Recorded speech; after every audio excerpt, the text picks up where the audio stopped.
I watched the new season of Squid Game. Make some tea and I'll tell you what's up.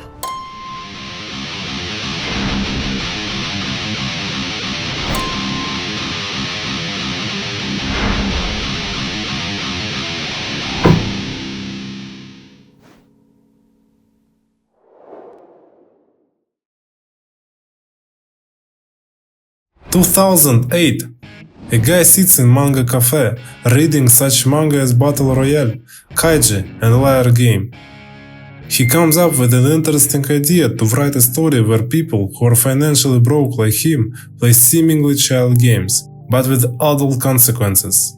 When he finally finishes with the script, full of ambitions, he tries to push it to the studios, but they think that the idea is absurd, so he gets rejected and rejected again.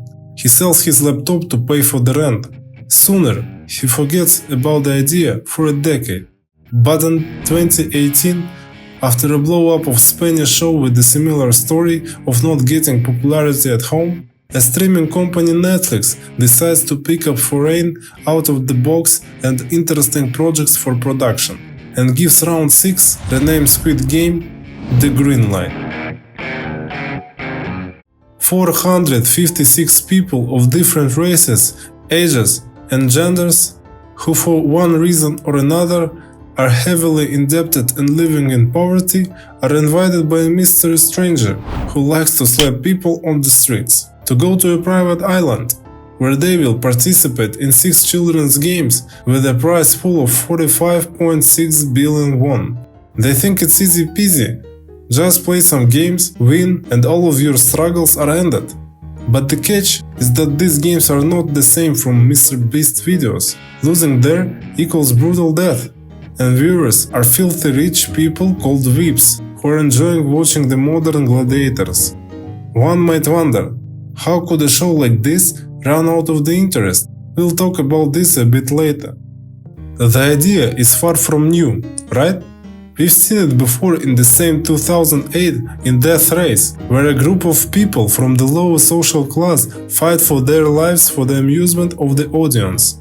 But it was Squid Game that brought the genre to a new global level reach, with its interesting plot twists of character deaths and reveals, and this fun concept where you just want this or that favorite character to go on the next level and survive, where you are like one of the whips watching the game, cheering for your favorite player. You always can remain a whip and watch interesting content even though Squid Game has ended, by subscribing to this channel.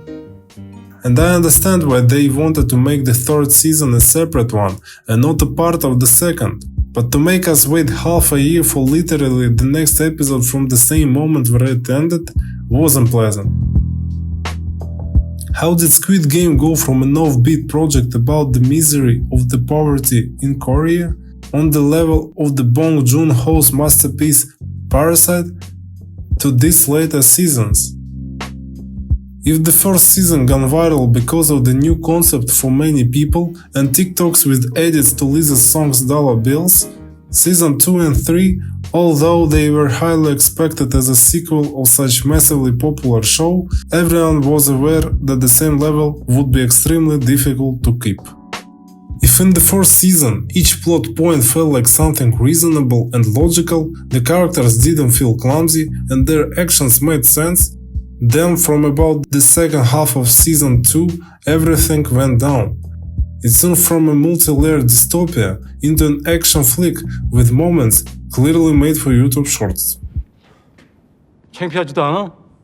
여기까지 기어 들어온 주제에 어디다 대고 훈계질이야?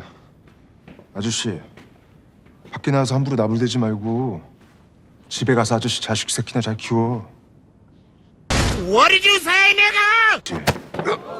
시발 새끼야! I'm not even talking about the new season, but I'm going to, so be aware of spoilers. The policeman, who before was capable of finding the truth behind the games and secrets of the elites, became a clueless bozo who can't realize that he has a rat right under his nose. Brought right to find an island for 2 seasons to get almost all of his men down without a fight. And what about the main character? If in the previous season he at least said the meme line, I played these games before! Now he became a speechless scarecrow for the whole season. Shit, I even got more interested in player 333 because of his emotions than him. When he found out about who is the showman, he was like, "Oh no, bruh. Okay, whatever." I also had high hopes for the character development of player 388. I kept thinking they would justify his actions by giving him PTSD or something, but it turns out he was just a poser, bruh. Same with 125 and the theories that he was secretly a VIP. Damn! Even giving the whips in the final season more screen time by providing them an opportunity to step into the executioner's shoes themselves was more interesting than the whole looking for island plot. We can continue criticizing the third and the second seasons of Squid Game for the change in intensity of what's happening on the screen in comparison to the first, but still, we gotta admit and give credit to the project itself. After all, if Netflix had not given the Squid Game an approval, we might not have gotten such good dorama into productions. Okay, so let's meet again when the American spin-off comes up. No, no, no, no, no, no!